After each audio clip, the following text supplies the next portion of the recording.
आज मैं तुम्हें तुम्हारे शरीर के बारे में कुछ ऐसे राज बताने जा रहा हूँ जो तुम्हें भी नहीं पता। यह शायद पता होगा। घबराओ मत, मैं बात करने वाला हूँ तुम्हारी बॉडी के वेलोसिटी, पोजीशन और एक्सेलरेशन के बारे में। मान लो पप्पू और राजू दो आदमी हैं जो बाजार में खड़े हैं। साइड से उनकी एक आंटी जाती है जिसका पर्स गिर जाता है। पप्पू और राजू उनका पर्स लौटा देते हैं और एक दूसरे को शाबाशी देते हैं। पागल हो क्या, ऐसा थोड़ी होता है। पर्स लेने के लिए दोनों लड़ने लगते हैं, बिना हाथ पैर चलाए। भाषा ना हम बोलना चाहेंगे और ना आप सुनना चाहेंगे। लड़ाई का मजा ले रही आंटी का ध्यान पर्स पे जाता है और वो अपना पर्स ले जाती है। लड़ाई का मेन कारण था पोजीशन। पप्पू और राजू दोनों ही ये बोल रहे थे कि पर्स उनके करीब गिरा इसलिए उनका हुआ, यानी पर्स की अनडिफाइंड पोजीशन की वजह से लफड़ा हो गया।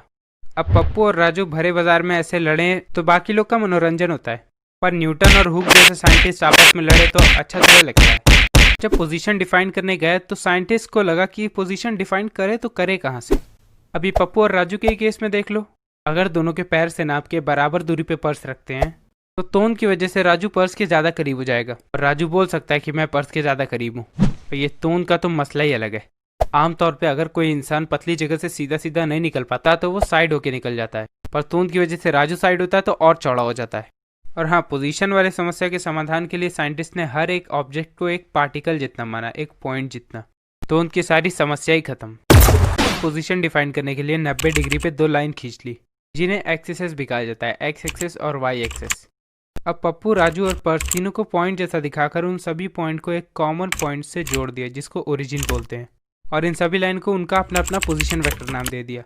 इस प्लेन में इनफाइनाइट पॉइंट्स है और उन सभी पॉइंट्स का अपना अलग अलग पोजीशन वेक्टर होगा, जिसे बताने के लिए हमें चाहिए बस इस लाइन की लेंथ और एक्स एक्सिस से एंगल एंटी क्लॉकवाइज सेंस में। एंगल क्लॉकवाइज या एंटी क्लॉकवाइज बताना ज़रूरी है। चलो अब ये मैटर क्लोज हुआ, पर अपने साइंटिस्ट लोग को इसके बारे में और आगे जानने की चुल मची, यानी अगर ये पार्टिकल चलने लगे तो क्या क्या चेंजेस इसमें आएंगे वगैरह वगैरह। जैसे यहाँ आंटी पर्स वापस पाके मस्त स्कूटी से जा रही है तो उसे अपने आसपास क्या दिखेगा? स्कूटर वाले अंकल? ओह नहीं, आंटी को लगेगा कि स्कूटर वाले अंकल पीछे जा रहे हैं और अंकल को लगेगा कि आंटी आगे जा रही है। इसे साइंटिस्ट ने नाम दिया वन डायमेंशनल मोशन। आगे टू डायमेंशनल और थ्री डायमेंशनल भी है, पर उसके बारे में चर्चा कभी और। अब अगर कोई ऑब्जेक्ट चल रहा है तो वो कुछ डिस्टेंस यानी दूरी भी तय करेगा, और उस दूरी को तय करने के लिए उसे कुछ समय भी लगेगा। तो यहाँ चली गई डिस्टेंस को टाइम से अगर डिवाइड कर दें तो हमें मिलता है उस ऑब्जेक्ट की स्पीड। ये स्पीड भी दो टाइप की होती है। पहला है यूनिफॉर्म। इसे समझ लो जब तुम्हारे पापा गाड़ी चला रहे हो, अगर एवरेज सी रोड पे वो 40 की स्पीड से चला रहे हैं तो सुनसान सड़क पे भी वो उतने से ही चलाएंगे, यानी एक कांस्टेंट स्पीड से चलेंगे, न ज़्यादा न कम। दूसरा, स्पीड नॉन यूनिफॉर्म तब होगी जब गाड़ी बेटा चला रहा हो। सामने जगह हो ना हो, ये गाड़ी इतनी तेज चलाते हैं कि लगता है जैसे उन्हें एक नंबर दो नंबर दोनों साथ में आई है। किसी लड़की को देख के ये गाड़ी धीरे कर देंगे और उसके पास पहुंचते ही तेजी से एक्सेलरेट करके निकल जाएंगे, जैसे वो आके इनसे बोलेगी आई लव यू क्योंकि आप गाड़ी बहुत तेज चलाते हैं। सुना हुआ जोक चिपका रहा है। तो क्या हुआ, जोक किसी का हो, पब्लिक खुश होनी चाहिए बस। कहने का मतलब यह है कि यहाँ स्पीड बदलती रहेगी, सेम नहीं रहेगी। पर सवाल यह है कि अगर यहाँ स्पीड बार बार बदल रही है तो स्पीड बताएं क्या?